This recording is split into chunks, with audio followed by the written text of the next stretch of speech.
REFLY Harun Kuak fakta siapa penggerak aksi pembubaran diskusi di Kemang. Pakar Hukum Tata Negara Refly Harun meminta pihak kepolisian tak hanya menangkap orang-orang yang terlibat langsung melakukan pembubaran di lapangan. Jangan hanya panggung depannya yang ditangkap tapi juga panggung belakangnya. Siapa mastermind-nya?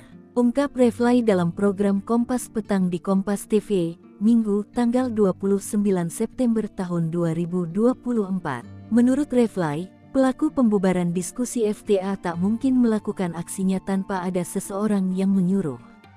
Ia menilai bahwa pelaku pembubaran tak punya urusan apapun dengan acara diskusi. Sementara Komisi Kepolisian Nasional Kompolnas mendesak Polda Metro Jaya dan Polres Metro Jakarta Selatan untuk mengusut tuntas kasus pembubaran diskusi FTA. Pungki menambahkan, Bidang Profesi dan Pengamanan Propam Polda Metro Jaya harus segera melakukan evaluasi terhadap upaya antisipasi kepolisian. Kasus pembubaran diskusi Forum Tanah Air FTA yang dilakukan kelompok yang mengatasnamakan Forum Cinta Tanah Air di Hotel Grand Kemang, Mampang, Jakarta Selatan masih belum terungkap seutuhnya.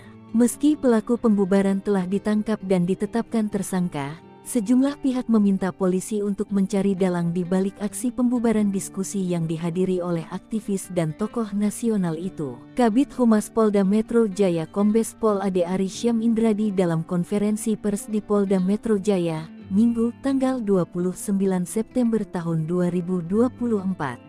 Saat itu, Ade mengatakan bahwa salah satu pelaku melakukan aksi pembubaran karena mendapat orderan. Pada hari Jumat, tanggal 27 September tahun 2024 pelaku FEK mendapatkan orderan yang sedang kami dalami untuk membubarkan aksi yang menentang pemerintahan dari FTA, ujar Ade. Namun Gregorius Upi, kuasa hukum para pelaku pembubaran diskusi di Hotel Grand Kemang, Jakarta Selatan, mengeklaim kliennya tak terafiliasi dengan kepentingan politik tertentu. Menurutnya, para pelaku pembubaran diskusi bukan simpatisan Presiden Joko Widodo atau pendukung partai politik manapun. Klien saya bukan simpatisan atau pendukung khusus dari Presiden Joko Widodo atau partai politik manapun, kata Gregorius kepada Kompas.com, Selasa tanggal 1 Oktober tahun 2024. Gregorius mengeklaim, pembubaran diskusi yang dilakukan kliennya dilandasi rasa cinta terhadap tanah air,